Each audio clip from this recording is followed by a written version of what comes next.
Hello. അപ്പോൾ ഇന്ന് കാത്തു വെൺമണിയിലെ വീട്ടിലോട്ട് പോകുവാണ്.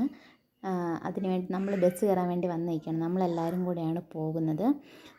അപ്പോൾ അങ്ങനെ ബസ്സൊക്കെ കയറി വെൺമണി വീട്ടിൽ വന്നു. അവിടുന്ന് കുറച്ച് വീട്ടിലോട്ട് നടക്കണം. അവിടുത്തെ സീനറിയാണ് ഈ കാണുന്നത്. അവിടെ ചെന്നത് നമുക്ക് വലിയൊരു പാവക്കൂണ് കിട്ടി. അപ്പോൾ നമ്മളത് കൂണ് പറിക്കാനായിട്ട് പോവുകയാണ്. അപ്പോൾ കൂണൊക്കെ പറിച്ച് അപ്പോൾ നല്ല ഭംഗിയായിരുന്നു. കുറച്ച് വലിയ കൂണായിരുന്നത്. അപ്പോൾ നമ്മൾ ആ കൂണൊക്കെ കിട്ടിക്കഴിഞ്ഞപ്പോൾ നമ്മളത് കുറച്ച് ഫോട്ടോസൊക്കെ എടുത്തു. നമ്മുടെ അവിടുത്തെ സീനറി വെച്ച് കുറച്ച് ഫോട്ടോസൊക്കെ എടുത്തു. ആ കൂണ് കയ്യിൽ പിടിച്ച് കുറച്ച് വീഡിയോസും ഫോട്ടോസും അങ്ങനെ കുറച്ച് കാര്യങ്ങളൊക്കെ എടുത്തതിന് ശേഷം പിന്നെ നമ്മൾ വീട്ടിലോട്ട് പോകുമായിരുന്നു. വീട്ടിൽ ചെന്ന് കഴിഞ്ഞപ്പോൾ അവൾക്ക് കൂണ് വേണമെന്ന് പറഞ്ഞ് പിന്നെ കൂണ് അവളുടെ കയ്യിലോട്ട് കൊടുത്തു. അവളതും പിടിച്ചുകൊണ്ട് മണ്ണൊക്കെ പറ്റി ചെളിയൊക്കെ പറ്റി എന്നൊക്കെ പറഞ്ഞ് ഇങ്ങനെ വർത്തമാനം പറയുമായിരുന്നു. അത് കഴിഞ്ഞിട്ട് ചോദിച്ചിട്ട് എന്ത് ചെയ്താൽ കൂണ് തരത്തില്ലായിരുന്നു. അത് കഴിഞ്ഞിട്ട് പിന്നെ അവൾ അവിടെ ഇരുന്ന് കൂണൊക്കെ കുറച്ച് നേരത്തേക്ക് മടിയിലൊക്കെ വെച്ച് ഉടുപ്പയിലൊക്കെ കുറച്ച് ചെളിയൊക്കെ പറ്റി. എന്നാലും അവൾ കൂണിങ്ങനെ മടിയിലോട്ട് വെച്ച് കുറച്ച് കഴിഞ്ഞപ്പോൾ കൂണ് തലയും കുത്തി താഴോട്ട് മറിഞ്ഞ് വീണ്.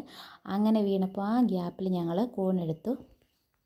പിന്നെ ഞങ്ങൾ കൂൺ ചെറിയൊരു മുറത്തിൽ കൂണെടുത്തുകൊണ്ട് വന്ന് നന്നായിട്ട് അത് ക്ലീൻ ചെയ്തു. അത് പതിയെ വേണം അതിൻ്റെ മുകളിലത്തെ തൊലി കളയാനായിട്ട്. അങ്ങനെ അത് ചെയ്തപ്പോൾ അതൊരു പാത്രത്തോളം ഉണ്ടായിരുന്നു. പിന്നെ ഞങ്ങളത് മഞ്ഞളും ഉപ്പും ഇട്ട് അത് വെള്ളത്തിലിട്ടു.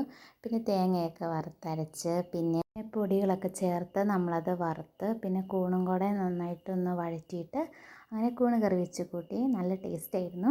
അപ്പോൾ ഇന്നത്തേക്ക് എത്രയേ ഉള്ളൂ. Thank you.